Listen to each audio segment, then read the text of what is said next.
had to be part of the meeting this evening. Thank you. That's great. Thank you so much. Yes, the next. Just unmute yourself and introduce yourself.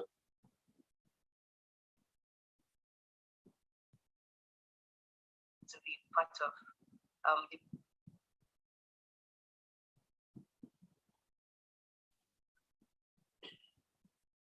So we are live on YouTube too. So the next person, Adejare, can you introduce yourself? Okay, good evening, everyone.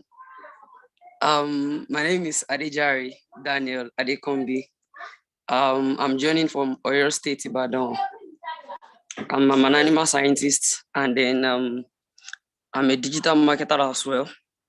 I currently work as a program coordinator for Learn to Live Business School for Southwest Zone. So that's all about me. Thank you. Great, great. Thank you so much. Kindly mute yourself once you introduce yourself. Yes, Abiye. Can you go next? Right, thank you so much. Good evening, everyone. Good evening. Yes, please. Abiye Briggs is my name. Joining from Abuja. I am the Executive Director for Geared for Youth Empowerment and Advocacy. It's an initiative focused on the youths in the area of civic engagement and also career guidance. Thank you so much. Great. Thank you so much. Thank you so much. Yes, who's next? Just if you are joining us, if you are just joining us, what we are doing currently is that we are introducing ourselves.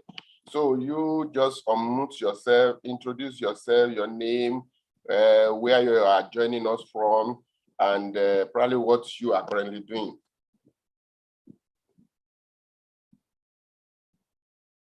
I see Taiwo's fast on here.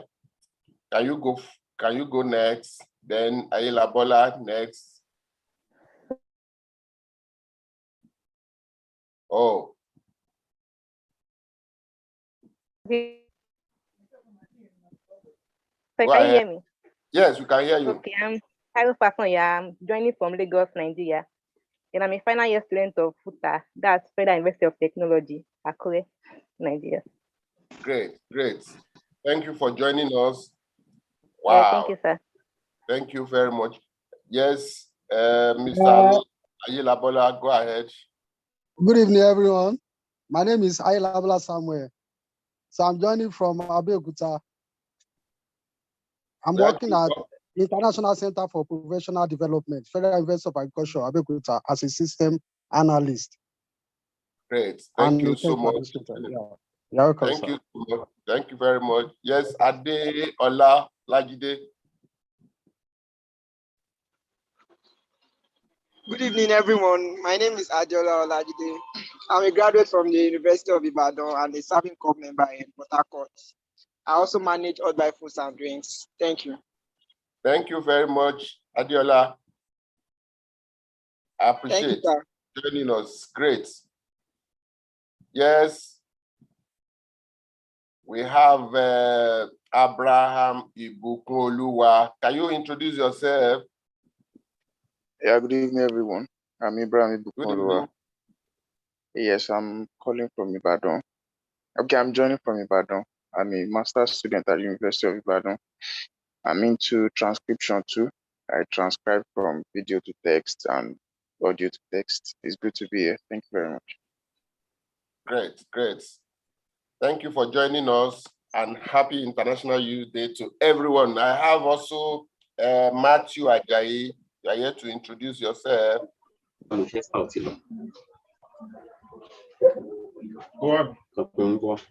Hello, Matthew, we can hear you. Good evening, sir. Great. Yes, sir. Good evening, we can hear you. Good evening, sir. Good to be here, and I'm expecting to have a wonderful time with everyone. Okay, you are welcome. Yes, Biliki Fashanu, just join us. Kindly introduce yourself. You are joining us and you have not introduced yourself. Kindly do that.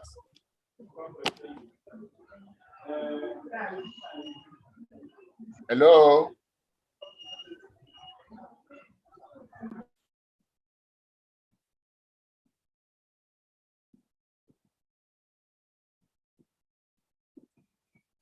Kindly introduce yourself.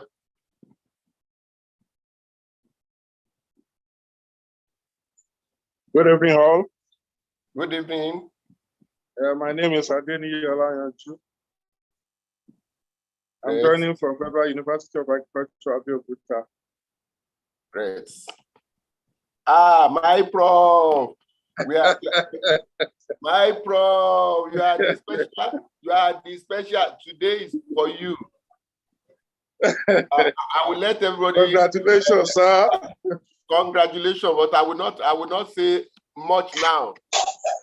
I'm very sure you will stay true. It's okay. Today is your day. I'll be rushing home so as to join you fully. Okay, that's fine. But today we want to celebrate. I will still be online. Happy International Youth Day. That we are here. Yeah, today is a special day, and good evening, sir. Here we have Professor Adeni. Double good evening, my prof. How are you, sir? My brother namesake, nice hearing from you. Same here, sir. It's really an honor to have you online today, sir. Unfortunately, it's my turn. It's my turn to listen. And it's your turn, sir. And for everybody that is on this call, today is the birthday of Professor Adeni Olayanju. We are going at the end of this. We are going to celebrate. Thank you. Let us happy birthday, sir. Happy birthday. Thank you. Thank you. Honored to be with you on this Happy platform, birthday, sir. Happy birthday, sir. It's always an honor having Professor Olayanju with us. Professor Olayanju was the former Vice Chancellor of Landmark University, and you can't believe it. Immediately he finished. Was it a month or a few months to finishing? He was actually hired again as Vice Chancellor for Philomath University in Abuja. Philomath University, yes, sir. Yes, and he's already back. I saw somewhere that he's already back at Federal University of Agriculture, Abeokuta. I just saw it somewhere, but I'm very sure that within a very short period of time, you will hear that he has been announced as another Vice Chancellor. Thank you for joining us. Thank you for joining us. Thank you, sir. Yeah. It's a great pleasure. Yeah. Thank you for the honor. You are really doing well. Thank you for the impact you are having on our youth. We really appreciate your commitment and dedication. Thank you once again. Happy International Youth Day. Thank you. While we are going to go straight to the events of today, can you see my screen? Yes. Okay, good. Hello? Yes, we can.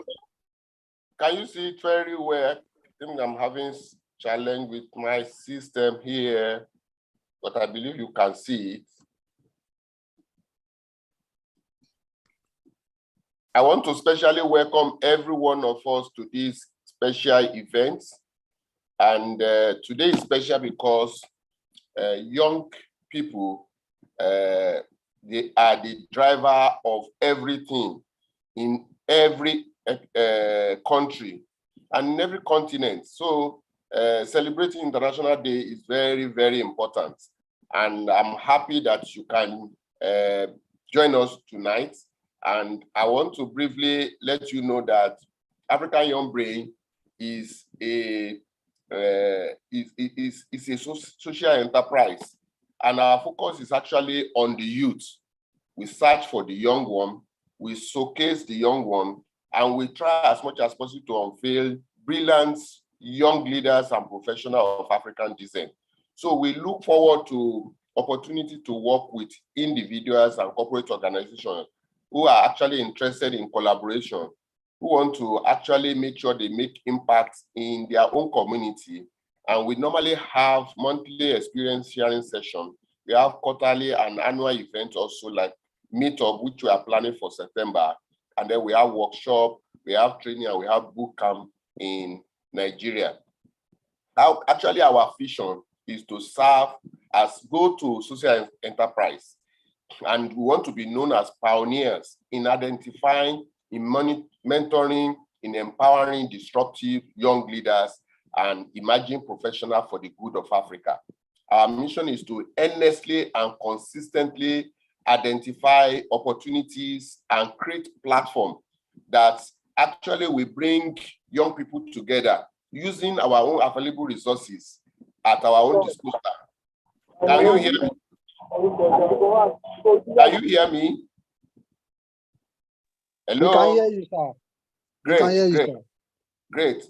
So I said that actually our mission is to earnestly and consistently identify opportunities everywhere and create platforms using available resources at our disposal in building capacity for identifying young people, young and emerging professionals, training them, mentoring them, and empowering them so that they actually be made ready for global competitiveness. And just like we are having these events, we are live on YouTube, and people will actually be able to listen to all that we are doing today. And for you to reach out to us, you check our website, africanyoungbrain.com. Our email is aybrain@gmail.com. And then you can actually join African Young Brain on Facebook. Just check African Young Brain. You'll be able to join us, and on Twitter and also on LinkedIn. So tonight we are celebrating a special day. A special day not only to us in Nigeria, but globally. We are celebrating International Youth Day. And there are many of us that this call, and perhaps there are some of us that also will watch this event later on. I'm happy that we have two mentors. They are mentors of African Young Brain. If you check our website, you see them there, see their profile. I would like to quickly share with you on what they have been able to achieve. I would like to share with you about our key speaker. And when I finish sharing with you, I'm very, very sure that you will agree with me that he has what it takes to actually rub mind with us on the topic we have for us today. As I am happy to tell you about the keynote speaker of this event, Soji Adeniyi. Actually, if you check him on, I think on LinkedIn, you'll find is Soji Adeniyi, and he's a social development professional with over 30 years in industry experience and a career spanning over 20 years in the United Nations system. He worked locally. Hello, can you mute yourself? So he worked locally and internationally, serving in 5 countries across 3 continents, but taking early retirement in 2015 to focus on his lifetime passion, which actually is the reason why he's here tonight. His lifetime passion of developing human capital and bridging learning gap. So he founded Wetway Consulting as a vehicle of sharing knowledge and opportunity for after-service vocation and retirement planning. And also, in the last 10 years, he has trained hundreds of delegates in that ecosystem. You will agree with me that he has what it takes to speak on intergenerational solidarity.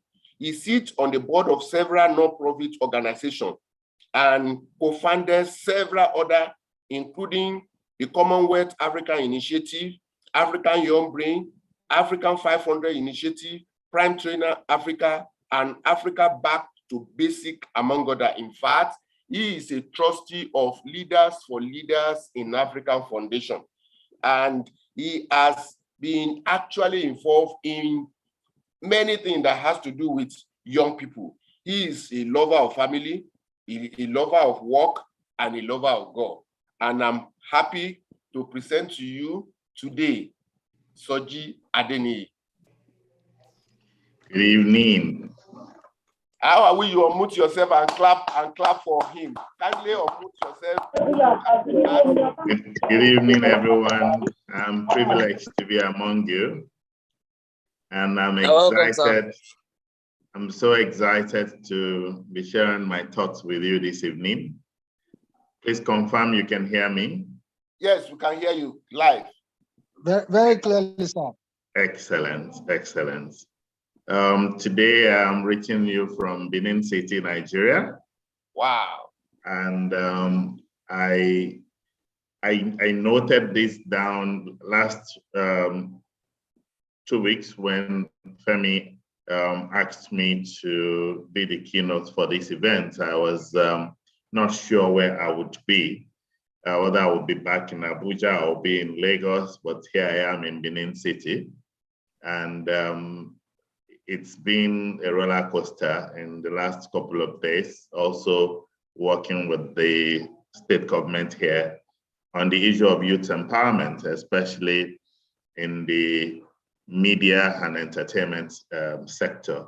Next week, they would be having a very interesting session in the Edo Youth Festival, and they will be having so many activities that they needed, you know, a kind of support to make that happen. So I'm here basically to make that happen for them. And I'm glad that so many of you have chosen to invest your time this evening with us just to have conversations around the theme of this year's celebration. I want to say that, let me see if I can share my screen. Yes, you can go ahead, sir.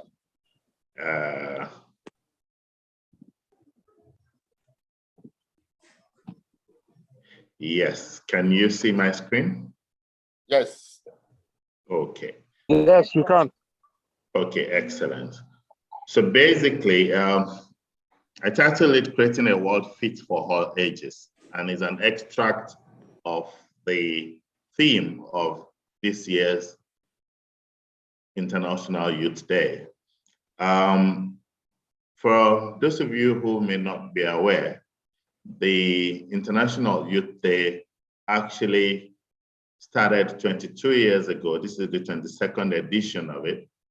It's a day set aside by the United Nations to continually evolve the idea about the growth path and intergenerational changes. The youths of yesterday are adults of today, and as much as we would like to see them become even elders of tomorrow, we need to be conscious of the pathway that they take. So for this last couple of years, I've looked at the theme. In 2020, it was talking about youth engagement for global action.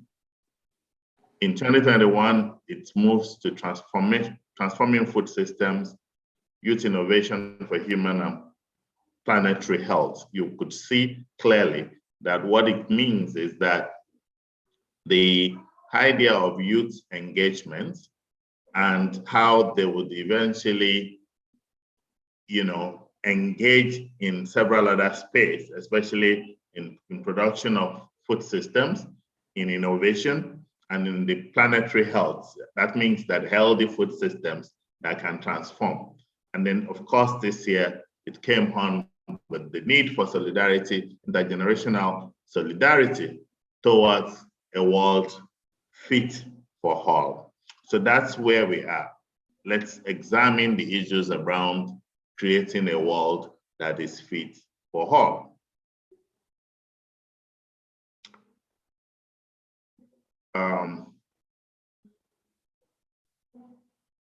Majority of the challenges that we have, of course, is prejudice, discrimination based on people's age brackets, based on generational changes, based on factors of life that are beyond the individuals, if you ask me. But these are issues that we all take to heart as young or old people as we position ourselves. Sometimes it is not the old, or it's not the age that drives the person. It is actually what the person has come to believe of him or herself.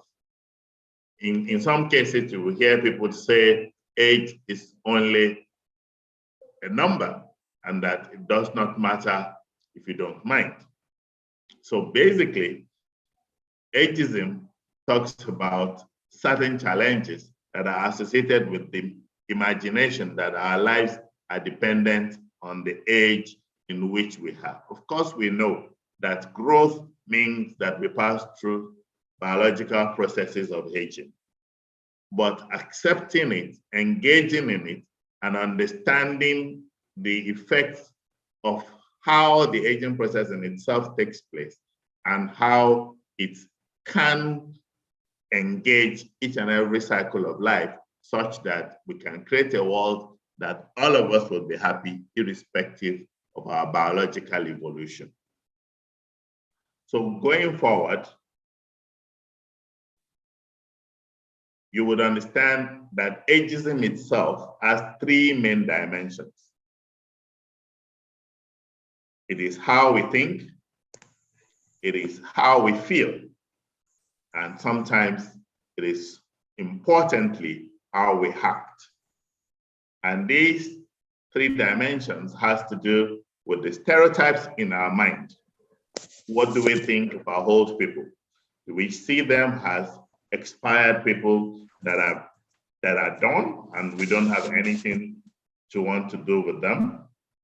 Or do we see them as people who have a lot of wisdom, a lot of experience that we can learn from, and therefore we need to engage with them? You can see how excited I was. And same thing with Dr. Femi when we saw Professor Adeojo on the call, because he's one of her mentors and a supporter of what we do. So we engage with him on that platform when he was Vice Chancellor at the university in Kogi, in Kwara State.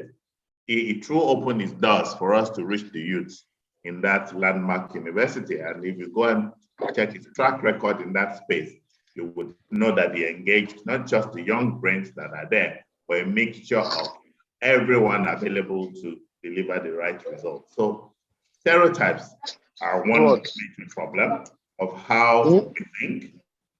Prejudice on how we feel about people who are either too young in our perception or too old in our perception.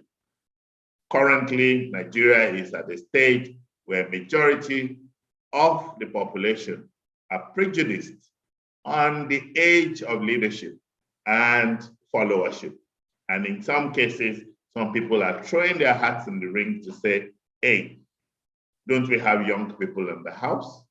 But is this all about age, or is it about other discriminative activities that we bring to the table that tend to work not necessarily in our favor, but more in the mindset that we already have, the stereotypes that we already have about the aging process in itself.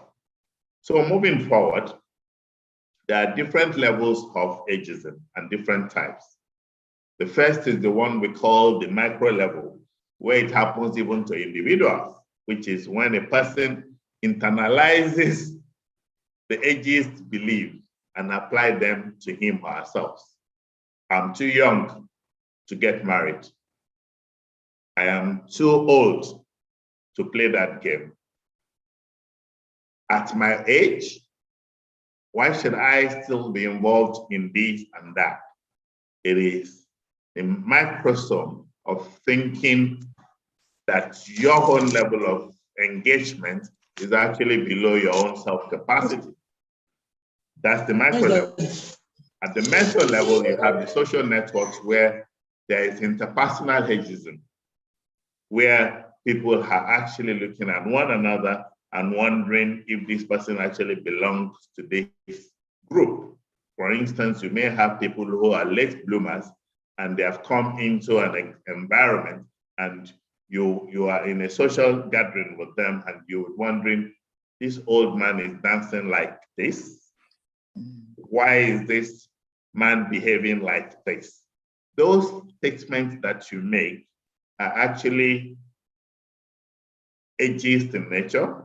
They are also derogatory to a certain effect, and sometimes they cut short the emotional engagement that such people are able to bring to the table. So social interactions is cut short, engagement is limited, and people are not able to genuinely demonstrate who they are and how they want to be addressed. And of course, the worst part of it is the one that happens at the macro level, which is most times institutional and cultural. Oh, your age mates are married. So what are you still doing? Oh, at what age? And you're still in the university? Oh, what else are you looking for? You are just enrolling to read law at 50. Come on, let your children do the remaining of the reading. Those are messages that we send to people that are cultural in nature in terms of a societal belief of either a woman needing to have been married at a particular age or a man who chooses to be comfortable before deciding to add additional baggage. We all see these using different prisms and using different undertones to pass messages that are not necessarily positive. So we have the micro level, the meso level, and the macro level of ageism that tends to seriously impact on the way we see other people or we see ourselves. In some organizations, you can't even engage with the older generations. They are wondering, this young boy, when was he born? When I was in school, this boy was not born. Or when I started work here, he must be in nursery school and now he's my manager. And they come with that mindset of not being able to engage or work with you just because of your age. So you have reverse ageism that has to do with people thinking that you shouldn't actually be in the position that you're occupying because you are supposed to be too young to hold such positions. And in some cases, you have people who are genuinely experienced and understanding in every aspect. And people are saying, hey, this man ought to have retired and be gone. There's absolutely no reason to still be engaged and still be in the environment in which we find ourselves. So ageism can transverse all sectors and can affect everyone. It can affect young people who are often seen to be too young. Remember, not too young to wrong deal, or too old to actually contribute to development. Again, there can be a balance in which one actually is a basis for rejection or a basis for actually engaging and making the very best of the environment in which we find ourselves. So ageism can be positive and it can be negative, depending on how we drive the process.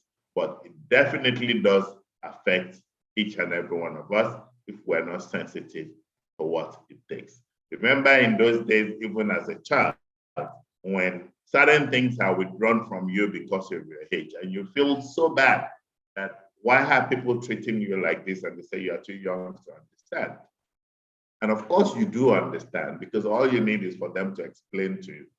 So that in itself disconnects the intergenerational context in which we're supposed to operate. In the Yoruba culture, you have those evenings where the folklores are told and family stories and dramas and And the stories, remember the tortoise stories of how to behave and how not to behave. These are things that engage intergenerational discourse, that brings families together, that bonds uncles and aunties, that their stories are told in order for people to learn lessons. These are disappearing even from our African, culture, because we are swallowing hook, line, and sinker, the bottom line of the thoughts of the cultures that are completely alien to our systems. And we need to begin to reverse that in order to engage the generational thought. So ageism is everywhere. WHO says 1 in 2 people worldwide discriminate against older people just because, of their age, and that it affects all of us through our lifespan because it exists even in institutions where it's not supposed to exist, which is academic institutions. You see people say, this man is too old to be in this class. That's why he's not understanding what I'm teaching. You see, someone would say, oh, this boy, is still supposed to be with his mom. What's he doing here? And those messages reverberate in the mind of the people that hear them, such that it begins to affect them, and it can cause a lot of challenges to their mental health. Going forward, let's look at the effects of ageism in itself. The World Health Organization estimates that 6.3 million cases of depression worldwide can be attributed to the effects of ageism. And what does this bring to the table? There's poorer physical and mental health, just like I just described to you.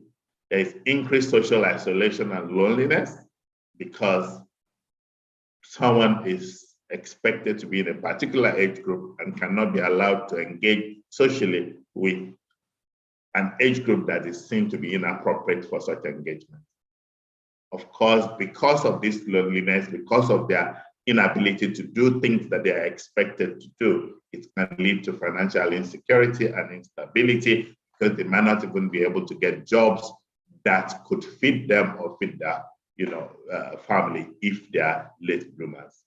And of course, it means that this also leads to decrease in the quality of life and sometimes premature death because of heart failures, because of challenges in mental health and other factors. So ageism has quite a whole lot of effects that we don't want to perpetuate.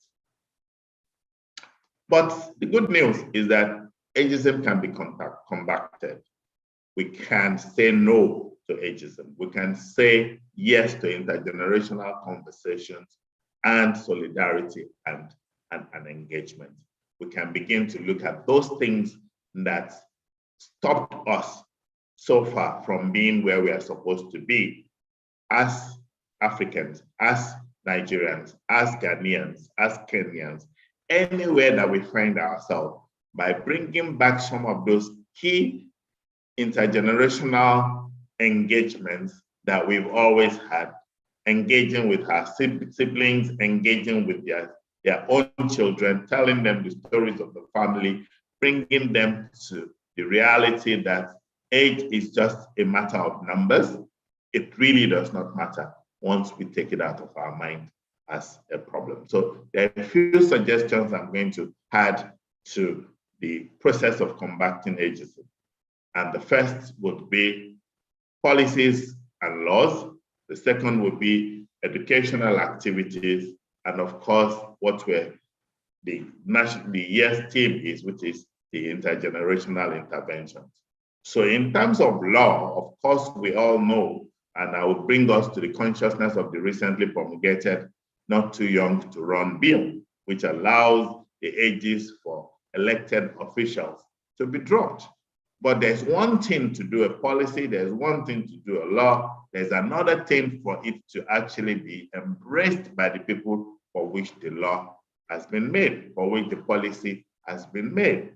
What is the mindset of the average young person in Africa when it comes to running for elections? How do we even show our own consistency in terms of capability to run the smaller ones that we are currently in charge of. What is your view about the manner and the way in which the Nigerian Association of Nigerian Students runs their own democracy, and how you think it can impact on the global democratic engagement of students, around the country? Some of you may have seen the viral video of the engagement of the leadership of the National Association of Nigerian Students with the Honorable Minister of Education at some point, where it was difficult for them to succinctly explain their role in the impasse between them, between the ASU strike and, of course, the government. They are supposed to be interlocutory. They're supposed to be able to engage and produce results that will probably have put us in a different state than we have today, if only they applied some of these principles of how to engage intergenerationally, understanding that these people currently in some of these administrative positions can actually be engaged differently. Of course, you can also talk about educational activities, which is part of the things that Africa Young Brain is doing here now, bringing us to the table to have conversations around what it is that we want to see as the change and how we can be that change. So educational activities need to engage across generations, needs to, and you can be sure that that's one of the reasons why professors no longer retire at 65, they go out to 70, because they are still reservoirs of knowledge at that time. They are the people who really genuinely can bring institutions to connect to the past in order to be able to reach the future better. The argument about whether they are staying on board prevents other people from getting there can be argued out, because all you need to do is to expand the size of the cake and everyone will be able to have a good bite. And of course, the final one, which I've said over and over again, is how we ensure that there is intergenerational intervention. Tonight, we're having conversations. Fabian will be talking to you briefly. I am talking to you. Both of us are, at different generations, but we are impacting on even a larger group of generational, context within this environment. And we are making, propositions that would focus on key elements of our lives and the way forward. I'm sure Fabian, based on her own engagement, will be talking more about employment and employability and the rest of it. So that's why I deliberately stayed out of that context. But if you remember the ongoing Big Brother Nigeria show, there's an advert that plays almost every hour that says that the system is screwed against the young people, and that it's a system that provides for you to be not more than 25 and already have 10 years experience and the rest of them. Fabian is a better coach in that area, and I'm sure she'll speak to the context of it. But why am I bringing it out? A mindset is the problem. We need to begin to think outside of the box. We need to understand that generational influences and intergenerational collaboration can and will definitely make the difference.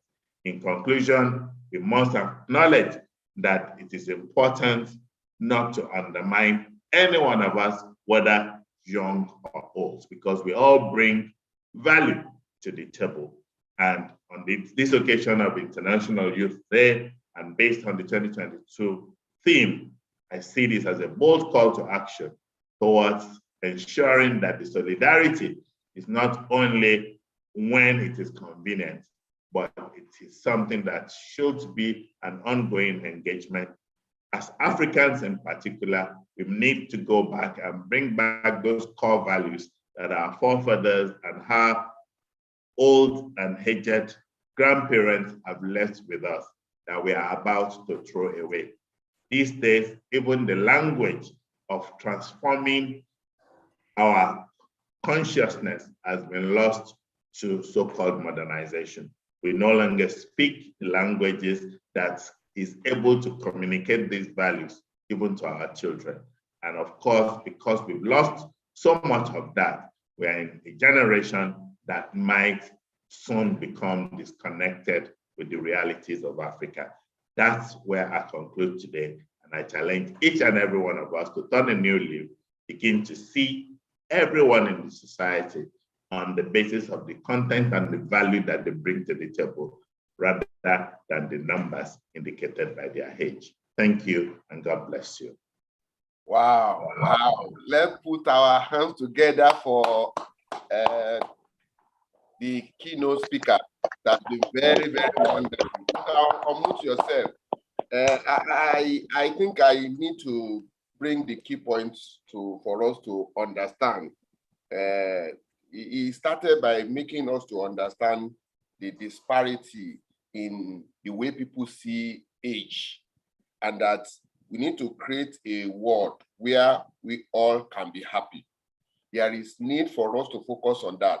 There is need for us to create a world where we all can be happy, and that there is need for us to understand there are 3 dimensions of ageism.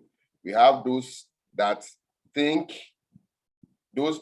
about age, those that feel about age, those that act, and in this feeling, in this thinking, in this acting, they discriminate, and it's not expected to be like that. And there is one level of micro, there is a level of micro, there is 3 types of aging. We have the micro level, we have meso level, and the macro level. But what is very, very key to us in African Young Brain is that ageism affects everyone.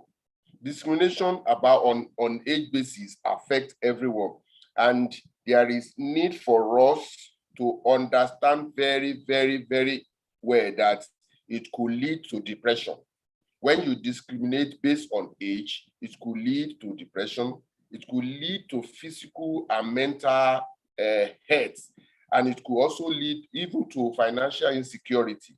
So he also proposed solution. And that the first thing that I got from there is that there is no to ageism. There is no to discrimination based on age. And there is need for us to actually focus on the theme of this year, International Youth Day, that says intergenerational solidarity.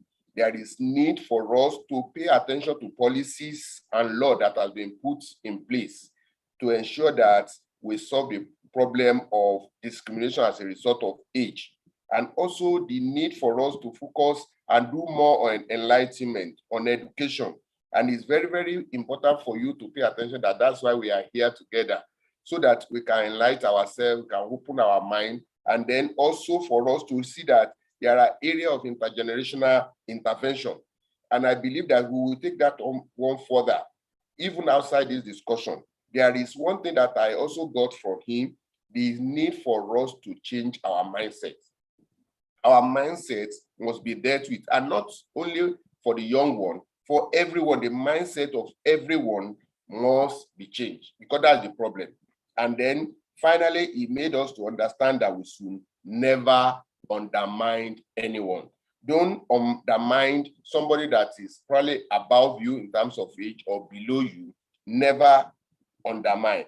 And that is why it is very, very important for us to pay attention as we have the second speaker sharing more light, even for the younger generation, how it will affect us in terms of job, in terms of our career, in terms of our family, a lot of things that will come up. And then when she's through, we now come back to ask questions. And I believe that our keynote speaker will still be around, and then the speaker will be able to trash out any issue that we may be having concerning this important topic. So I hand over to Joy, who will introduce our second speaker and read also our citation.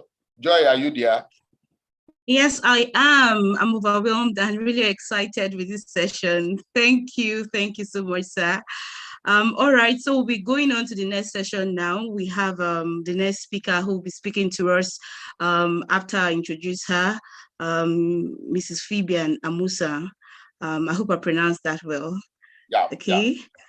All right. She's a certified professional career coach, an authorized DICS administrator, behavioral consultant, a licensed HR professional, a future of work leader, and an international speaker. She's a full member of Chartered Institute of Personnel Management, Nigeria, CIPM, a member of Association of Allied Human Resources Professionals, Nigeria, a member of Women in HR, Nigeria, a member of Professional Association of Resume Writers and Career Coaches, USA, and a member of the Dialogue Now Speakers Bureau, United Arab Emirates. Wow, so loaded. All right. Her over 13 years professional working experience has been across different sectors, including HR management consulting, banking and manufacturing firms, where she worked in various capacities as lead HR consultant, senior HR business partner, human resources manager, talent acquisition specialist, resourcing officer, credit risk assessment officer, and quality control officer. Fabian is the CEO lead consultant of HR Pitch, a company which provides complete human resource management and career coaching services to organizations and individuals at senior executive levels across Africa, Europe, and North America. And she's been assisting corporate organizations to integrate effective business processes and practices into daily operations while building highly productive workforce. She's also the chief disruptor of Futuredemy, an online platform for building the capacity of people and businesses to leverage artificial intelligence and other emerging technologies for the future of work. Can we just unmute our mic and give her a round of applause as she takes over? Welcome. Thank you. Thank you very much. You're welcome. Thank you. You're Thank you, welcome. everyone.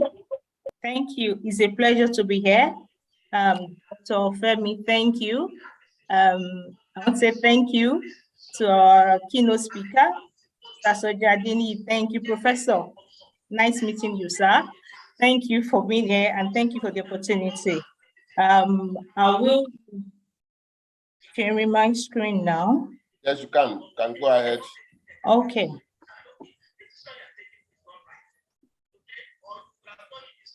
Okay. Please kindly unmute yourself. Please kindly unmute yourself.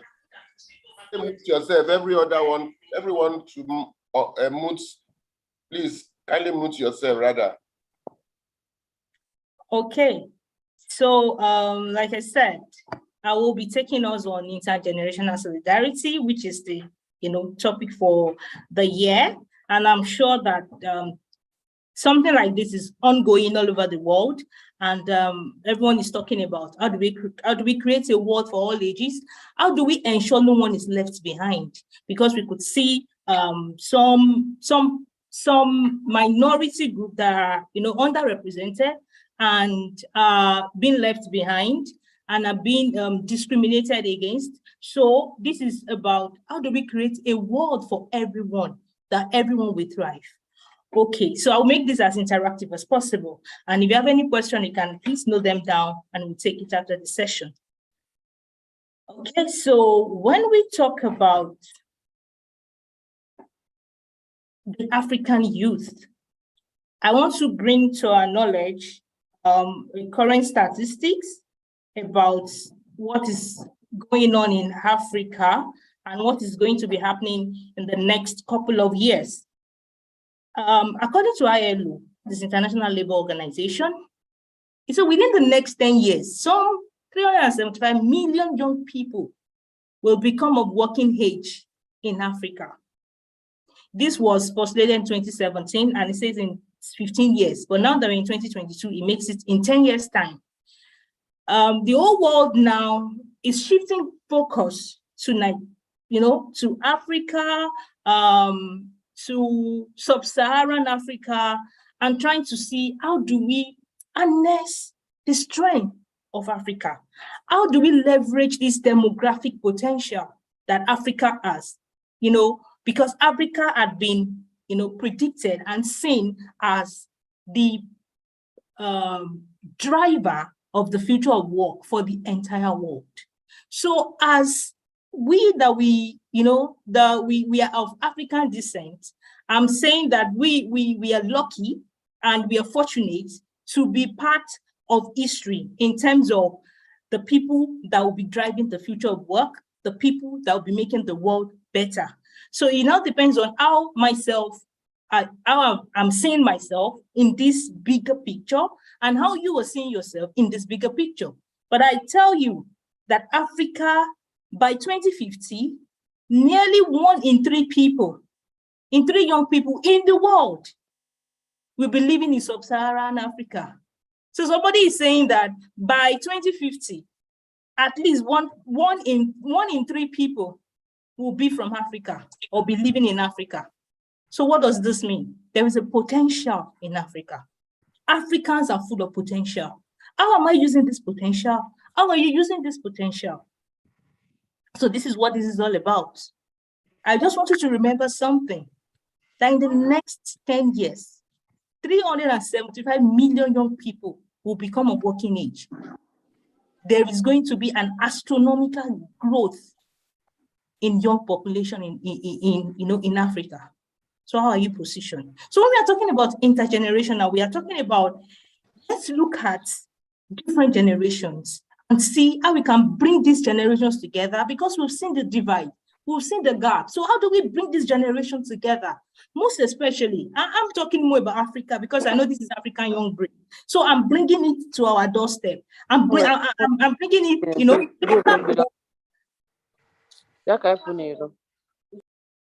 bringing it closer to home, to make us see that we have potential and we need to maximize this potential. When we talk about generation, I just want to introduce what we mean by generation. The keynote speaker spoke a lot when he was mentioning the baby boomers, and he also mentioned ageism. I'm like, oh, I see. Have you seen my slide? So what I'm saying is, let's talk about different generations and what is our work, or how do we position ourselves for this. What generation are you, and how are you positioning yourself? We have the GI, which is the government issue. We have the silent generation. I'm sure we're used to these terms. We may not necessarily, know everything, but I'm sure we've heard of these terms. The silent generation, the baby boomers, the Generation X, the millennials or Gen Y, the Gen Z or centennials, and we have an upcoming generation, which is the Generation Alpha. When the millennials got into the workforce, when they first came into the workforce, that is people that are born between the age of years of 1981 and 1996. When they first came into the workforce, people were taken aback, like, what kind of generation is this? Like, they came like everything just changed. They came and things were disrupted, and people were wondering, what generation is this? Little did we know that there's another generation upcoming, which was Gen Z. And now, I want to remind us that we have Generation Alpha. And you can agree with me, those of us that have them are maybe nieces, nephews, maybe children, you have your boys, you have your girls that are 20, 11 and below. That means age 11 and below. We know what they are capable of. We know, and we are wondering, when this generation become of age, when this generation become of age, how are we going to handle them? So we are here now, I want you to look at this. What generation are you? I know I have different generations on this call, and I'm going to be talking to all generation because that is why we are here. So what generation are you? You may not want to say it loud. If you're okay, you can share it in the chat room. What generation are you? Where do you belong to? What generation do you belong to? I'll still talk more about this generation. So what generation do you belong to?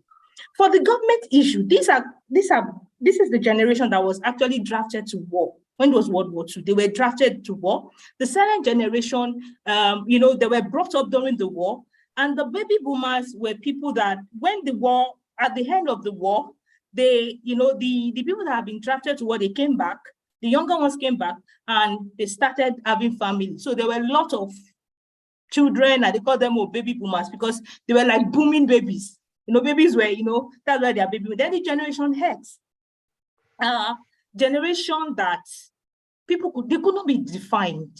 They were trying to define them, but it was difficult to define because some characteristics were not just, coming out as issued, and they were difficult to, define. Then the millennials, the millennials were the people at the beginning of the millennium. These were the people at the beginning of the millennium. So that's why they are millennials. Then we have the Gen Z. I will still talk more when we go on this call.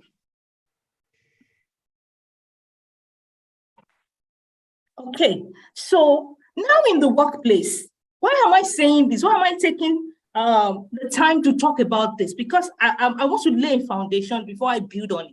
And that foundation is for you to understand what each of these generations represents, who you are, their behavior, their characteristics, and how we can harness it, and how we can ensure that there is a world for everyone. Everyone, that everyone is carried along and no one is left behind. So I mentioned earlier, I mentioned the GI. Right now, I'm talking about the generation that are currently in the workplace. We have the silent generation. Some of them are still there, maybe as chairman, as board of director. We have the baby boomers. They're also maybe leading. We have the Gen X. We have the Gen Y, which are the millennials. And we have the Gen Z. So these are the 5 generations that we currently have in the workplace. And do you know what is going on? Human resources professionals are struggling. They are struggling to come up with policy that could accommodate all these generations. And I will tell you why they are struggling. I will tell you what the struggles are. And what you as a person, what can you do to ensure that you're maximizing yourself, your skill, and you're even maximizing your potential and your strength to be something. To be something. So we have the silent generation, we have the baby boomers, I mentioned them, we have the Gen X, the Gen Y, and we have the Gen Z. So that is the generation we currently have in the workplace. Now let's talk about their strength. Why am I mentioning their strength? Because sometimes, most times, we don't see the good in each of this generation.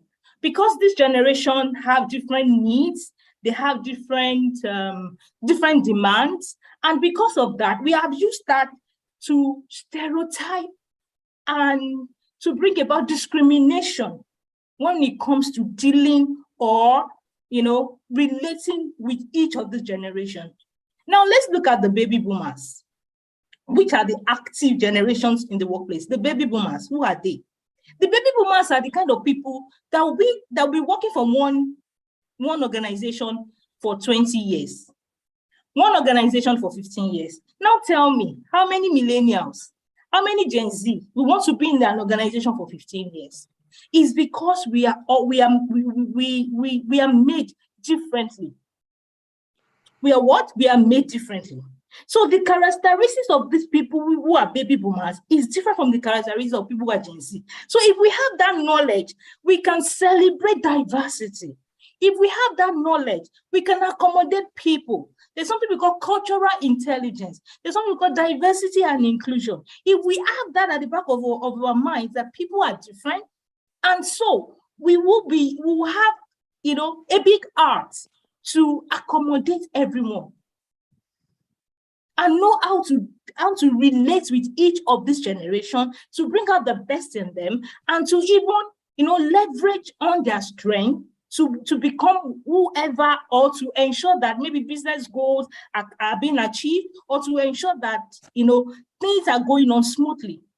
So for the baby boomers, they are strength, they are good team players, they are focused, they are disciplined. So for a Gen Z that is working with a baby boomer, you will feel that, no, this person is just picking on me. Not knowing that is how that generation is, at least a larger percentage of them. So we are different. They thrive on recognition. Meanwhile, they are least tech savvy. That is where the difference comes from. They are least, they are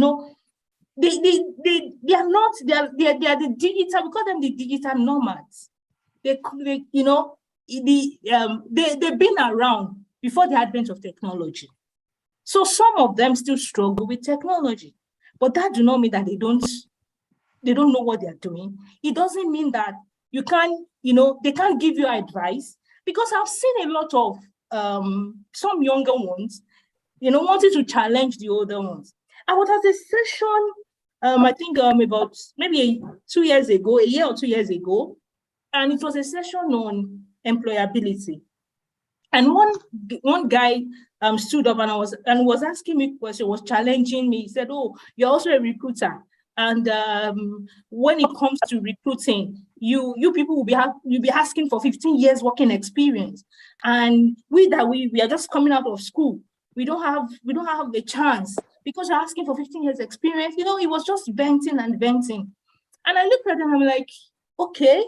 He now said, okay, there was not a statement he made. He said, for instance, that he just came and maybe he just graduated like a year before that time. They just graduated and he's had so many certifications in web system, in creation of websites, in this, in that. He was mentioning all the certification that he's had in the last 1 year, in the last 2 years, and he said that he can bet that people that even have 15 years working experience, they don't even have that certification. So why will he not be given the opportunity to even, take on the role of 15 years working experience? And I looked at him and I smiled.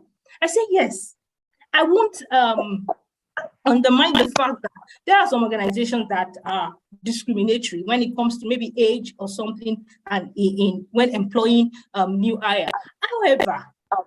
However, some organizations have what do we call? They have graduate training program.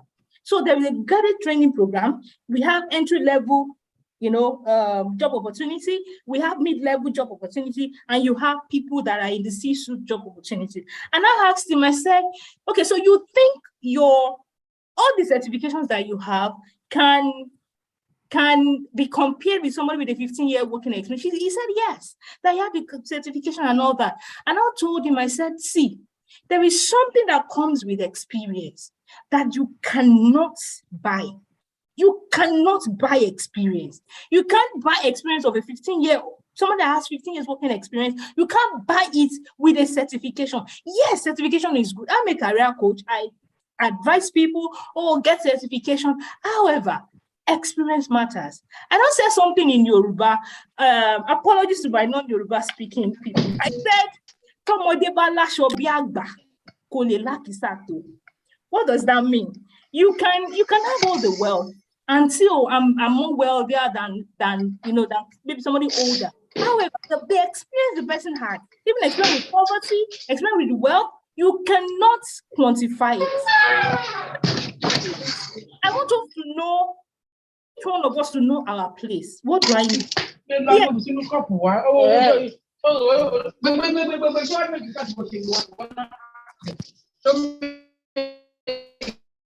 Are we all mute, please?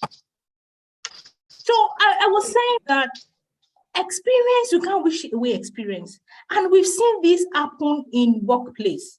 Because you're a young graduate, you can speak the Queen's English, you're coming into the workplace, you're not ready to listen to people that are older, you're not ready to listen to people that have the experience. I'm not saying that people that have the experience should lord over you, but I'm saying that being patient and being attentive, you're going to learn a lot. Creating a place for everyone. For the fact that somebody is not so as tech savvy as you are, does not mean that the person doesn't know what he is doing at work or what he's doing wherever you've met him. So what I'm saying is, let us celebrate each other's strength and leverage on it. There are differences, yes. And also, I also talk to other generations. What do I mean? When people are coming to the workplace, they you roll your eyes and say, Gen Z, they have come. Oh, millennials, they have come. These people, they don't have any loyalty. We have stereotyped different generations. Maybe based on past experience or based on how the world had categorized them, and we are using that to stereotype people. If we're dealing with people with that discriminatory mind, we will not learn anything. As a younger one, you can learn from somebody. As an older one, you can learn also from the younger generation. What I'm saying is we should have a place where everyone lives together in harmony. I know my place, you know your place, I know my strength, I know the differences, and I'm celebrating the differences. And I'm not using that to stereotype. I'm not using that to say this category of people can do this or this category of people cannot do this. Then we should celebrate each other's strength. The Gen Z, we know that the digital native. They are the first generation to grow up with modern technology. And because of that, maybe you're working in an organization or you're working on, it could be a social cause, or you have a team, or you're working in a committee, and you have the younger one, maybe a Gen Z in that committee. What do you do? When it comes to something that has to do with technology or digital, assign it to him, delegate it to him. When it comes to something that has to do with, maybe you need to post something on social media, assign it to them, because they thrive on that. That is their strength. So let us celebrate the differences that we have. Let us maximize the differences and the strength, and leverage on each other's strength. And this also has to do with how we communicate with one another. I'll still talk about that. So let's accept each other. Let's know that yes, people are different, but we will celebrate it. And because of this, some people have taken the differences and they are using it to, to relate with people. The differences they are using it to relate with people with that mind, with that shallow mind of, oh, this person is like this person is like that, and it's creating gaps. So what are these gaps? I'm going to mention something in another slide, which is about reading newspaper, which are more of people in, baby boomers and Gen X. That is the silent generation, which are more of them. We know they are more of the prints. Let me mention something. I had there was a client of mine, and is in the baby boomer category. And whenever we are consulting for him, we'll send something to him by email, or send things to him. The next time we are meeting, we say, I didn't see it. I'm like, oh, okay, let's check it together. And we'll check it together and we'll find it in his inbox. Oh, okay. And I realized that he's somebody that even if you're sending an email, print it out. Let him read. Because this generation, they grew up reading newspaper. I'm not saying that all of them in that generation, but most of them. So what I'm saying is, let us understand the people we are dealing with. Let us understand the people we are relating with. As we are here, who are your team members? Write down their names. What category do they belong to? What are the strengths? What are the differences that we can celebrate? What are the strengths that we can leverage on?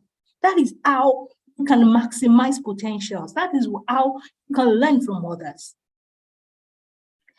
Now I talk about the gaps. I said people are using the differences to break the gap. And thank God our keynote speaker already talked about ageism. So I'm not going to talk about so much about ageism. I will focus on, the gender bias, the ableism, like, oh, this person is disabled, or this person is this. Let us stop. Or racism. I tell you, even among us that we call ourselves Blacks, we have racism. So it's not just the whites alone that, people feel that, oh, it's because maybe when you're in the Western world, you're prone to racism. I'm telling you that it happens anywhere and everywhere. So somebody is coming to take up a position and you're looking at it and say, oh, just a female. Oh, just a lady. Let's get a man. That is discrimination. You are bringing people into a board, or you are bringing together some committee or other committee or any committee, and you're thinking, oh, let's have it all men. Why? Or let's have it all women. Why? So these are things that sometimes we don't know we have this unconscious bias against people, or even against some ethnic. Oh, I can't take somebody from that region. I can't work with somebody from this place. No, the Yorubas, no, I can't work with them. The Igbos, no, don't pair me up with them. Why are we doing this? I work in a team that we have people from all over the world. From Philippines, from Greece, I work from India, from Pakistan, even from Libya. That's what we call cultural intelligence. And anybody that is future-minded, we know that the world is a global place, and you can have team members all over the world. So what are that unconscious bias that we have? We need to stop them. We need to stop them. So what are other biases that you know? Can you put them in the chat room? I'm asking for other biases. Can we quickly put what other bias do you know? I'll be in the chat room to see. Yes, Sorosoke generation, yes, the Gen Z. And sometimes when you say Gen Z walking into the, some people will just put up that defensive mechanism. I had a client that said that, see, when it comes to HR policy, and for Gen Z, I'm going to be very strict because this set of people, they don't honor policies. They wake up one morning and tell you that, sorry, I'm gone. Or some people they will not just show up to work, and they will not take excuse, and they will not tell you why they're not coming. There's so many, and they have stereotypes based on that. Yes, we have people with different, with different attitude to work, but we should not use it to stereotype a particular generation. Also, people from that side, people from that school. Yes, ethnic bias. Yes, religious bias. Any other bias? Okay, so let's know that we can't say, oh, he's too old, he's too old, he's too young, or he's a gender. Okay, I remember a story. I will quickly share it before I try to finish up because of time. I was just elected as a chairman at that time. That should be about 3 or 4 years ago. I was just elected. I was just elected as the chairman of a professional body, a chapter of that professional body. I don't really want to mention it. I was just elected as a chairman, and our first outing were to address. We went on a social course, and we were to address some category of people. And at the point that it was time for the chairman to step up and address, I was walking up the stage, and one of the people that I came with just called me to the back and said I shouldn't go. It was time for me to go read my speech, and he said I should not go. And I'm like, I should not go. Did you see a vision? Maybe you saw a vision or something. I'm like, why? He now said no, that I should allow the man that was the person that handed over to me was also around that a man, he said a man will do it better. And I looked at him like, he's an elderly person. I'm just like, seriously? I said, okay, don't worry, I've got this. And I stepped up and I made my speech. What do I want to say? Unconscious bias. Some people, they don't even know they have it. Let's watch ourselves. Unconscious biases. These are the things that could cause gap. Are the things that will not make you to harness the potential of each generation. Oh, he's too old.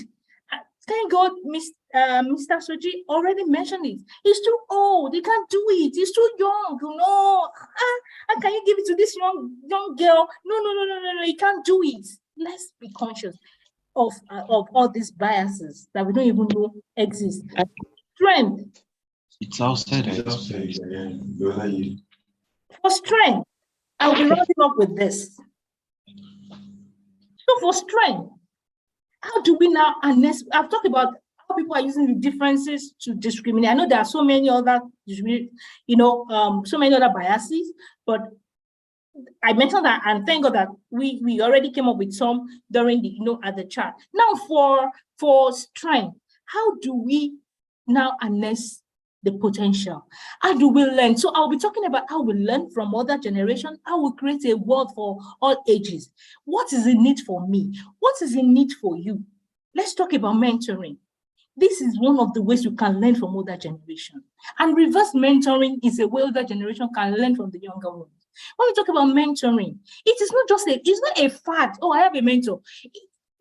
Some people just relish the, oh, I have a mentor. Oh, I have a mentor. It is not about I have a mentor. It's not because it's the in thing. It's trending. I have a mentor. It's needed. Somebody that has been there, done that can handhold you and guide you through. So for you to learn who is your mentor.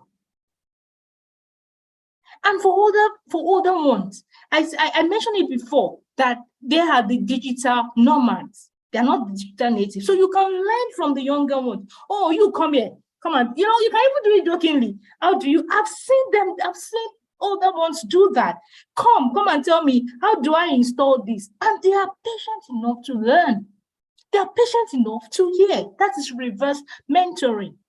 And when it comes to mentoring, who are your mentors, or who is your mentor? Who are you learning from? You need to learn from somebody.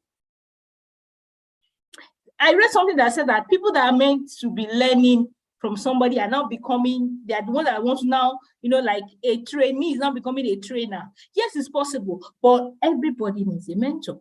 At least somebody that you can talk to and that can guide you through. Then coaching. When it comes to coaching, you need, as I'm talking to older generation, they want to coach the younger generation. You may ask me also, what is the difference? Mentoring has to do with my experience as a mentor. I'm guiding you based on my experience, maybe in an industry, maybe in life. So it could be the totality, life, job experience, what I've done, I've been there, done that, family, these are part of what mentors do. Then when it comes to coaching, coaching can be specific, like a particular skill. You want to coach somebody on a particular skill. Let me give you an example. Maybe I approach somebody and I say, oh, I want to, I'm learning how to come into the C-suite, for instance, and I want to, I'm learning how to come into the C-suite. Can you be my mentor? So somebody that is there can say, okay, this is how it's being done. When I was coming in, I did this. That's a mentor. Now a coach, what will a coach do? A coach will say that, oh, you're coming into the C-suite, fine. Now let's start. What are your skills? Write them down. So a coach is more of a professional aspect, like, but a mentor is like coming from experience, what I've done, what I've been through, and ensuring that you don't fall into the same mistake. So these are part of ways we learn from people that are older or that are younger. Then listening and attentiveness. I've seen people, they don't even want to listen. That is why we have, sometimes there is a gap, there's always a friction between older generation and younger generation because they feel that these people are not even patient enough. This Indomie generation, people just start tagging different generations, giving them different names. This Indomie generation, they don't even know anything. They don't even want to learn. They don't. So we should be patient enough to listen attentively at work, at home, wherever you're meeting with people, listen attentively. Then skilling. Skilling has to do with what is your own capability. There is something called CURE, cross-skilling, upskilling, reskilling, and expert skilling. So for cross-skilling, you're learning across board. You're not just saying, oh, I'm an engineer, so what I just know is engineering. Yes, you can know engineering, but you can learn across board. For instance, I can say I'm a chemical engineer, but we have mechanical engineer. I may want to learn more about mechanical engineering. I may want to learn more about leadership. I may want to learn more about using it, one technology or the other. So you are learning across board. You're not just sitting and you're learning across board. That is how you can maximize your potential. Upskilling, you're not just obsolete. I tell people, if you're here and the last time you added anything to your academics, it could be training, was 2 years ago, you are obsolete. Yes, I can say that. Because there are new knowledge every 2 years. If the last time you added something to your academics or training, don't tell me I don't have money. There are so many free things you can learn online. If you can browse Instagram, if you can browse Facebook, if you can go on Twitter, you can learn something new. So if the last time you learned something was 2 years ago, you are obsolete. So that is skilling. We're not just going to sit and say, yes, youth have potential. How are you improving on yourself? Personal development, employability. I'm in the HR space, and I know when we say that we have jobs and we don't have people to fill the job, it's not because we're just being sarcastic. It's because people don't really have the skills. Yes. So what are you doing? How are you upskilling yourself? Then reskilling. What you have learned before, are you unlearning? Then expert skilling. I will talk about expert skilling when it comes to job shadowing. You have effective communication style. How are you communicating? I was saying before, you're relating with people that are older or maybe a baby boomer, and you know that this person is more of a print person. He prefers something to be printed. And you're sending an email. I said, okay, when I give you that email, you click on the link. And if you send an email and you put a link, I say click on the link. When you get to the link, it will take you to the maybe the document or another document or two. And when the person said that, no, I don't get you, we take it personally. Oh, they're just being too hard. They're just being too harsh. They don't like this. They feel I'm too young. It's because we're not communicating effectively. To learn from people, you must learn how to communicate. Effective communication. How are you learning from people? How are you communicating? Some people will reach out and say, oh, come on, I want to be your mentee. Come on, be my mentor. That will be the end. They will never communicate with you. And you'll be like, even if you call for a meeting, they won't show up. So what I'm saying is communicate effectively. Then job shadowing. See, I said it before. There are so many things you can learn from people that have experience. Forget certification. Yes, your certification is another advantage. Experience cannot be bought. I mentioned a guy earlier that then I told the guy, I said, come, when he was saying, why are you asking for 15 years working? I said, there are some roles that require 15 years working experience. Take it or leave it. There are some roles. So that's why when they say 15 years experience, somebody that just graduated from school is applying, and you come back and say, HR, I'm not getting feedback. How will you get feedback? 15 years experience. And you now be, yes, I believe in miracle. But let's be rational. They're asking for 15 years experience, you that just graduated, you're applying and saying that, oh no, they're not calling me for interview. Experience, you cannot wish it away. So be patient enough to learn. Stop shadowing, learn from other if you're at work or you're busy doing something, learn from people that have done it before. You can introduce your own innovation, but learn what they have done before, their experience. They've done that. So they're able to tell you what could go wrong or what could go right. I'm not saying they are right all the time, but I'm saying that you can gain something from their knowledge. So who are you job shadowing? Who are you learning from to harness your own potential, to be a better version of yourself? The diversity and inclusion. You want to be in a committee, you don't want people, you just want people from your place. Oh, my brother. Oh, he's my brother from another mother. Yes, I know you can have, but how are we bringing people together? You learn. I was talking earlier when I shared the African outlook with you that in the next 10 years, over 275 million new young adults will enter into the workforce in Africa.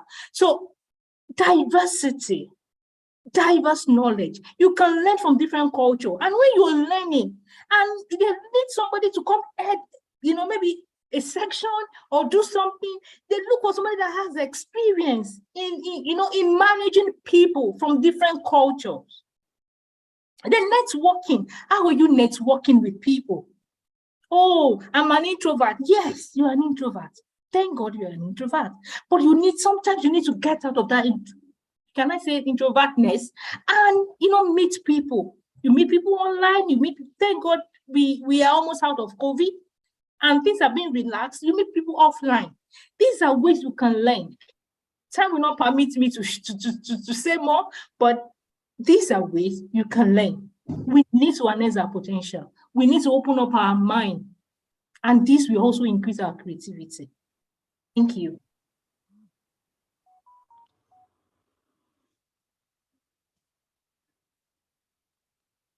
Wow. Joy, are you there? Yes, I am. Great. Wow. So okay, it's been a great session with Phoebe and Amusa. Honestly, this is a banger. This is a big one, really. And I'm sure both the younger and the older generations must have learned a lot from this, and then they need to also network, because our guest speakers just spoke to us. This is actually our second guest speaker, and then she actually pointed out facts we actually need to know about employment and employability. And understanding diversity and inclusion, which would make us understand each other better. There was something she said that actually strikes me, which it's so key for everyone. Experience cannot be bought. Okay, so for younger generations here, I'm sure we actually got that right. Okay, and then we also need to deal with people without discriminating them. That's a good one. Also, we also need to celebrate each other's differences. If I'm from the younger generation and then you're from the older generation, we need to appreciate each other, and we can also learn from each other.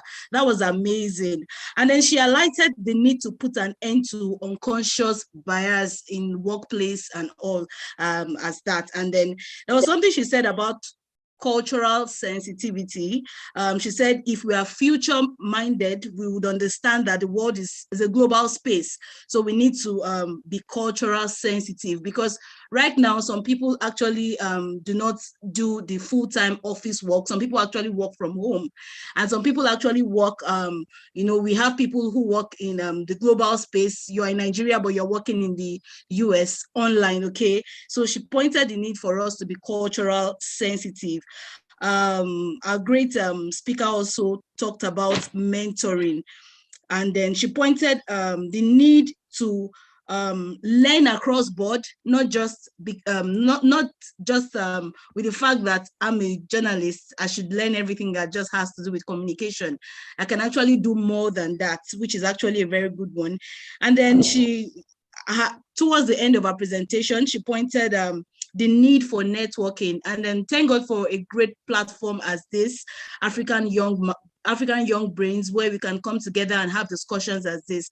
And I'm trusting that while we're rounding off or while we're asking our questions, we can begin to connect with each other. We already did an introduction at the beginning of this meeting. And so I believe we had one or two people. We could connect with each other, okay? This is one vital point she actually mentioned. And, with networking, we can actually go places. Thank you so much. We can just give her a round of applause again. We can just give her a round of applause again. Really amazing, really amazing. Thank you. Thank you, thank you, thank you, thank you, thank you. Let's clap again and again.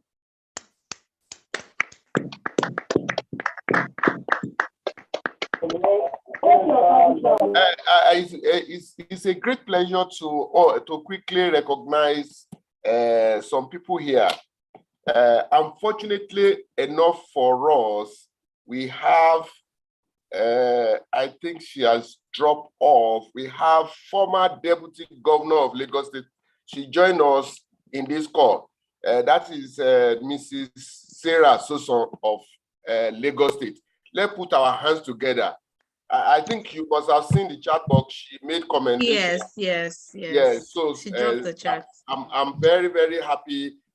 Fortunately enough for us, she has accepted to attend our physical event in September, all things being equal. She's currently in the UK, and we are having our meetup in September, and she had made me to understand she would like to be a guest speaker.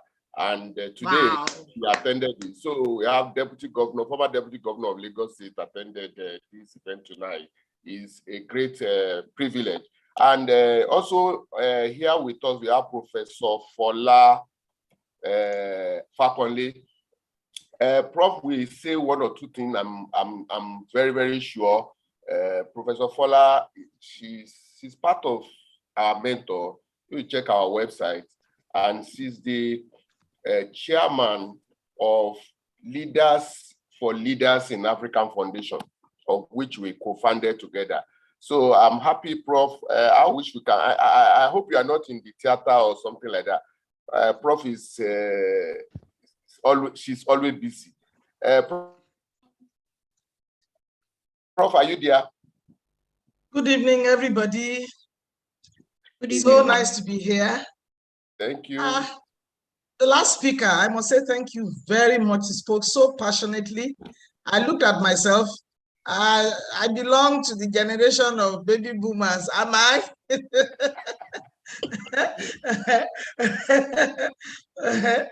But it's so nice. Thank you for honoring the invitation. Yes, Today is International Youth Day. Every youth out there, I congratulate all of you. Yes, we need to bridge the generational gap. We need to come closer together. You know, the wisdom of the old cannot be thrown away, and the strength of the youth, both of them can come together and be harnessed to bring forth a greater Nigeria. So, thank you. I will be speaking later about it all at the end of the program. Thank you for the invitation. It's not invitation. You send us. Thank you. Well, you organized it and you told me, and here I am. Thank you. Thank you. I know Soja Adeniyi is very, very happy that we are able to go. I'm excited, Femi. I'm so excited. Prof, thanks for stopping by. Stopping by? I thought we were in this together. We know how busy you can be. I thought we were in this together. Yes, so I'm not just stopping by. When you see the chairman and the deputy chairman talking together, you better keep quiet. I'm very sure that we are just starting. When you people put together what you have for leaders in Africa, I don't know what will happen, but I know that you are cooking something for Africa. Thank you so much. Africa will not remain the same, I'm sure. Thank you so much. And I also want Professor Olayanju to. Olayanju, please. And we know today is your birthday. Today we can dedicate this. Prof, sir, it's your birthday. Oh. Thank you all. Thank you all.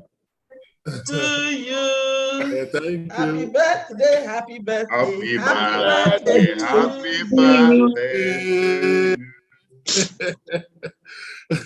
Thank you. Let me join other participants to congratulate our elders in the house. And I want to especially thank the two guest speakers, my own very good friend and namesake, Soji Adeniyi. Wow, Vivian, that was lovely. That was great. Very impactful, brief, and straight to the point. Up to now, I'm still finding S. In our mathematics, in arithmetic, they say find S while as Z. So I'm still looking for S because actually, like 2 years ago, when I make a presentation on digital transformation of Africa. Yes, I remember. I can't forget that presentation. Honestly, I'm going to recover from it because it was an eye-opener. And I want to once again thank my very good friend, Femi Awoyemi, and then the African Young Brain for that unique opportunity. And talking about the issue of ageism and that of gender, it also affected the digital transformation group. Just like Fabian and Soji were saying, when I was in Landmark University, I make sure that I make use of this age divide very well. I use the wisdom of the elders and the energy of the youth to drive most of our activities in the university. I remember when we were going to form the Sustainable Development Goals of the university, I called the elders. I said, I'm not going to make you team leads. I'm going to ask the youth, let them be the team lead of each of the goals. But you, the elders, will be the policy supervisors. We'll just be guiding them because they have the energy. They are the one publishing in Scopus and some of these international journals. Most of the baby boomers publication have been hit by virus. Most of apology to Professor Fola is not one of them. and it cannot be treated. If Soji Adeniyi and Awoyemi, you will recollect that I tried to pose a question that day, and I asked them that, am I an old man? And they said no. And I asked them, I be your mate? I remember the participant also said no. And I asked them, then who am I? So who am I? You are X, we are finding the X. Now said, They couldn't get the answer. And I said, we are the link, the Generation S, we are the link between the baby boomers, the millennial, and then the Generation Z. We are not too far away from the social media. And at the same time, we are not too far from the wisdom of the elders. Honestly speaking, you have done justice to this topic, and I'm very happy that our youth, of whom I'm also part of, because I'm still a youth. So we have, yes, ma, yes. I want to believe we have learned one thing or the other. We are going to go home with. Let me quickly leave this with us in rounding up this my own remark. I want to encourage our youth to learn how to build their competencies. Learn how to build your competencies. Competencies from this lecture tonight, we have seen that it has three major components. That of knowledge impartation, which is what we are trying to do tonight. And the second one is skill acquisition. They don't impart skill on people, you acquire it. Knowledge can be imparted by your lecturer, by your mentors, by people that you love and that you relate with. But the one that I think Phoebe lay emphasis more, which is very important, is the issue of experience. While you have knowledge has been imparted on you and you have gained skill, when you have done all of this time and over again, it becomes experience. And so putting all these three together, you will now say that individual as competent in a particular area. And so I want to encourage us, while we are still searching for knowledge all over the place, let's humble ourselves to make sure we acquire skill from individuals in the house. Look at the CV of the elderly one and our young one that are presented. There's nothing saying I cannot learn from Amphibian. In fact, let me confess, as he was making some of the presentation, I was screenshotting some. Because the way we package, the way we pass information across at times, we just say, okay, baby boomer, XYZ. Or look at those colorful pictures and all of that. So, when you see things, at times you understand it better. Honestly, I'm excited to be part of this program tonight, and I want to commend and congratulate African Young Brain again. Thank you for imparting our youth. Thank you, and God bless. Thank you so much, Prof. I'm very happy birthday to you again. Thank you. I want to challenge you today. What I've made up my mind to do, because we cannot delay. I said we cannot delay. Fortunately, today is your birthday, so every year we will title this Professor Olayanju. We will look at it. I will chat with you so that you will be with us. And I know Soja Adeniyi will be in support of it. Since today is your birthday, if you agree with me, just go to the reaction and say yes, so that you can see. And we make it memorable. We will plan towards it. I can see people are already saying yes to this. I'm waiting for other people to. So it is going to be annual event and memorable for you. Thanks so much for your sacrifice for African Young Brains and be part of this. That's been overwhelming. We don't delay. One thing that I have made up my mind within myself is that my policy is act now, don't delay. So thank you so much, and this is what I will also discuss with the African Young Brain leadership team, so that every August 12th we know that we have something to say happy birthday to you, and we will not go below what you have done this year. We'll be improving. We make it physical event, and we'll also consult you and make sure that it's memorable. And all of us will support to make it a great event every year. God helping us. Thank you, sir. Thank you, sir. I hope you are supporting fully. I trust you, my mentor. Are you okay with that?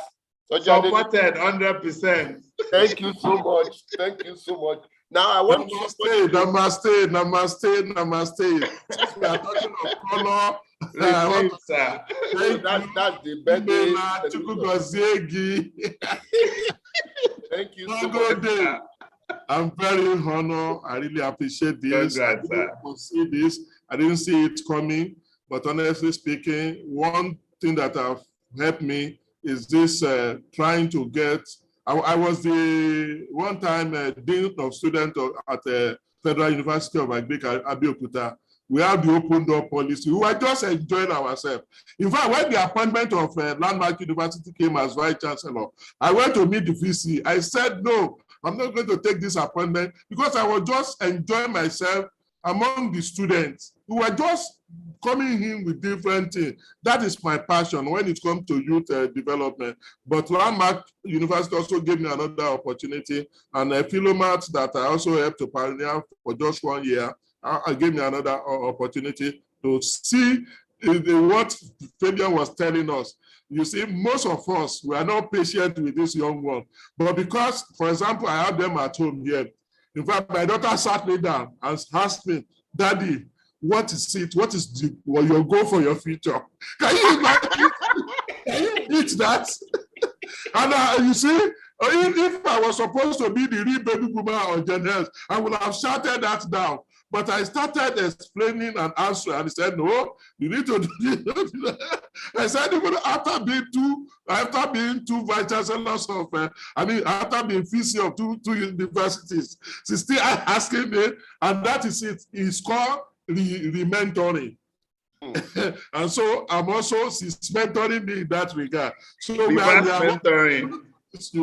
Because it's your day, we are hoping to learn, and then it's going to be a blended learning. So once again, I thank you for this great opportunity. Wow. I'm not taking it for granted. Thank you, sir.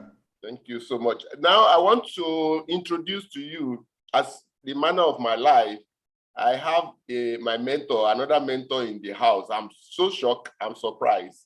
We have Dr. Olumide Adedeji. I know Fabian is very, very familiar with Dr. Olumide Adedeji. As he drop off, Dr. Olumide is always want to just come in and go quietly. He's around. He's around. So I want him to speak. And if possible, if where you are, we can see your face also. I will be very glad that you also allow us to see your face. Thank you so much, Dr. Olumide. Oh, I see you. Good evening. First and foremost, happy birthday, Prof. Happy birthday. I was expecting you to share cakes, sir. We're still waiting, sir. But I can do that electronically. We'll manage it, sir. Madam Prof, thanks so much for making this a reality. God bless you, ma. African young brains, I think you are actually challenging the world with this, your initiative. And by the time we look back, we'll all be proud of you. So my doc, Dr. Femi, I think, thank God for you. Thank God for your patience. Thank God for your perseverance. The guest speaker, I have listened carefully.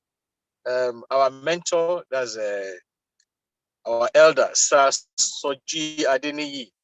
Thanks for the keynote address that you gave. And Fabian, just like Prof has said, I enjoyed your presentation because you spoke to the heart of the matter. You mentioned, if I can recollect, you mentioned mentoring and reverse mentoring, which Prof just mentioned that happened to him at home. I have similar experience too. When you have, my last child just graduated last week. So all my children are now graduates. So you can imagine a case where I'm undergoing reverse mentoring now. You mentioned coaching, you mentioned listening and attentiveness. That means people should pay attention to details. You also mentioned, I think, effective communication style in your presentation. And one important thing you mentioned is diversity and inclusion. We have different age brackets, ability to co-opt them. What Prof just said that happened in Landmark is one thing I want everybody to pay attention to. You always have the old, the ancient, and the modern in any organization, the old and the young. He used the old to guide the policy, and he used the energy of the youth to drive the leadership. That is diversity and inclusion. And lastly, if I heard you correctly, you mentioned networking. The formulation of this platform is a very good network. And I pray and I wish everybody will maximize this opportunity, where you have people who are professors, vice chancellors of university, you have former deputy governor here, you have bankers, you have teachers, you have pastors, you have, name it. This is a complete group that anybody needs to join and also be familiar with. This kind of program, please, let's be holding it regularly. And for naming August 12th, in honor of our prof, I think is a very good gesture. This is the way you celebrate elders and you give them all due respect. I support it 100%. I second, I studied it and I fought it because it's something we need to do regularly to ensure that we celebrate our leaders. Once again, thanks for the honor. I really appreciate it and God bless you. Thank you so much. Thank you so much. I'm very, very sure because of our time, there are still probably some of our leader, our mentors that are on this call. Please, it's not that I intentionally not bring you up here.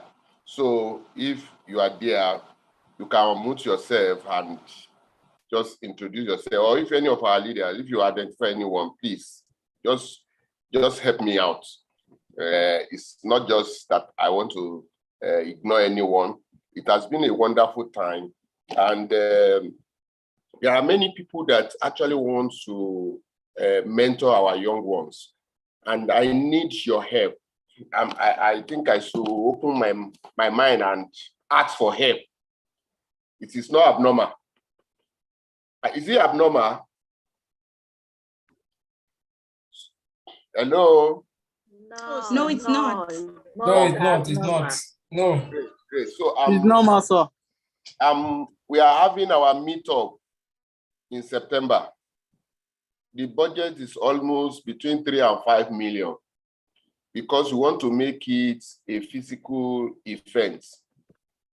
I know the chairperson of that planning is on this call. Omowumi, you are there, right? Yes, sir. Okay, that's the chairman of the planning committee. We have been struggling within ourselves. We had meetings, we've been having series of meetings, and we considered, should we make our meetup to be just virtual like this? And they said no. We had the physical one meetup in 2019, and those that were there, some of them probably are on this call, they were very excited. They said, no, we want to have that. We want to meet our mentors. We want all of them to come. And we are planning to also honor them, to give them award. All those that have delivered one paper or seminar, we want to bring them to the physical venue.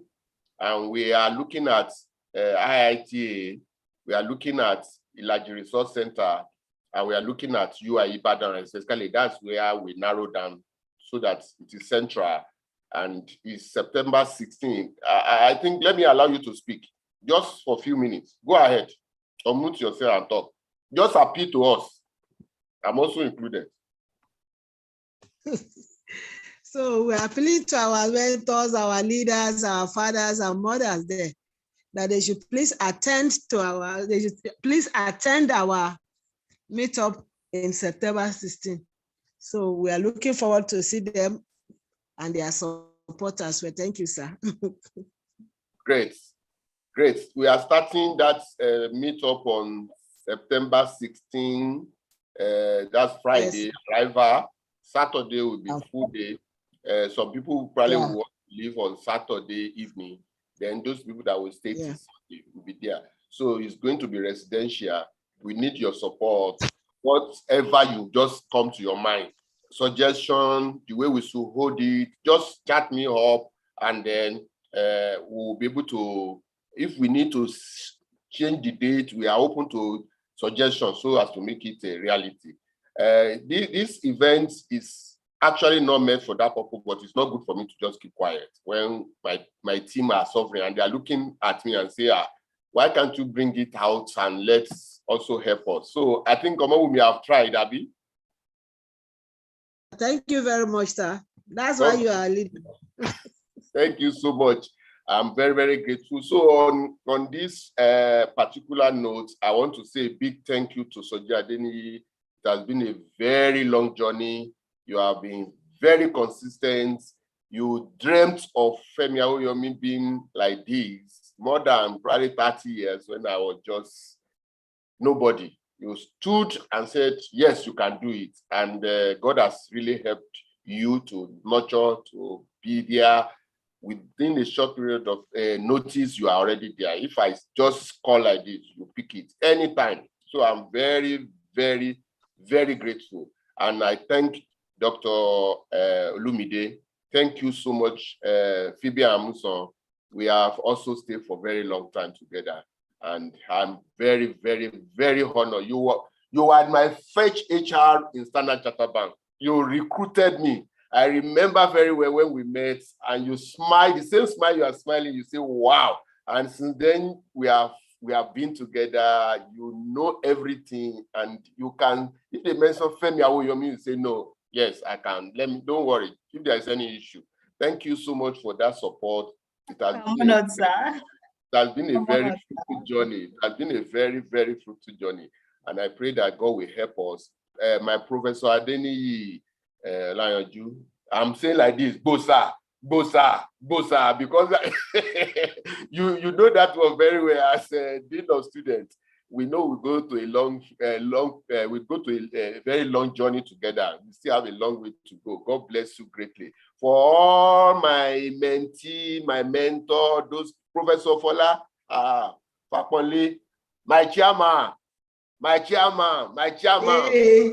I doubt whether you are in Nigeria as I'm speaking. I doubt. I'm in the Gambia. I know you are in Gambia. I know that I'm waiting for when Gambia will the work there. I cannot say that I don't know. I don't leave it for God. Thank you. One thing we look up the good work. Yes, one thing we look forward to is that I wish that it's possible for leaders to come and have a retreat in Gambia. A retreat in Gambia. Oh, yes, not African Young Brain, but leaders for leaders. I wish that Soji Adeniyi, I just come. Professor Olayanju. I will have Professor Olayanju to Leader for Leader platform. I hope it's possible, Prof, my chairman. Yes, it's possible. Good. I want to have. Welcome.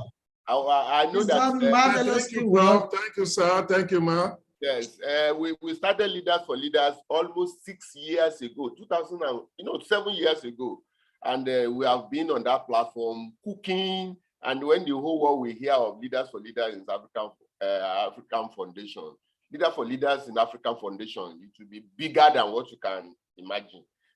We have been there for more than 7 years, almost, if not more than 7 years. So thank you so much. I appreciate all of you that are on this call. And I see Ade Adewale. Thank you so much. I think you are learning too. Emmanuel Ayuade. Ezel Enwereji. Are you there? Yes, sir. Thank you very much, sir. Ezel, yes, sir. Yes, sir. Okay. Ezel. Is Ezel there? Ezel. I'm here, sir. I'm here, sir. Oh, I want to. Are you where you are? Are you safe to so that we can see your face? I want to say one thing about you. Okay, sir. A good position. Okay. Oh, I'm showing this young lady to the whole world because of what she did. Because of what she did. African Young Brain. Hello, African Young Brain is officially a trainer with NYSC. So we are actually officially, and we trained corpers. So Eze was one of my students, and she did excellently well and presented to the whole Ogun State core member that the state coordinator said, wow, this is wow. And I'm very sure that when we are having our meetup, Eze will also be there, and other speakers that presented, they were 4, and they won the heart of everybody. It was, I wish that we can play it. It was wow. So thank you so much, Eze, and I know that you are going places. Professor Fakole, yes, please. Vivian, this is your girl. I want you to mentor her. She has a potential. And okay. She's my pleasure. Thank you, sir. Thank you so much. And I promise other people will grant down this call. Thank you so much, Eze. And say, thank you. Tell your parents that you are a shining star. Thank you so much. I sure will. Her name is speaking for her. Her name is speaking for her. Yes, her name is speaking for her. Thank you so much. I am very grateful for everybody on this call. I pray that God bless you, and I say bye-bye to everyone. On this note, is there anything that our keynote speaker wants to say, Shoji Adeniyi, to close everything? No, I think you've said it all, Dr. Aoyemi. Thank you so much for bringing us together. I just want to thank Fabian for doing a fantastic job tonight. You made us look good. God bless you. Thank you very much. I anticipated that angle. That's why I stayed in my lane. I was so sure you were going to focus on the manpower components of the whole business, and the way you whipped it together so expertly. And just like Professor Olayon just said, your graphics were so on point. That's a mentoring space for me, where I'll come on you strongly. You know, it's fantastic. So I'm going to share that script with my team and tell them that they have a lot of learning to do. Well done, well done. Congratulations, and I'm so excited. I wish you all the best. Thank you, dear. Thank you so much. Bye-bye, everyone. Happy birthday. Bye, everyone. Happy birthday, Bye, Professor. Bye, everyone. Bye, everyone. Bye. Bye, everyone. Bye.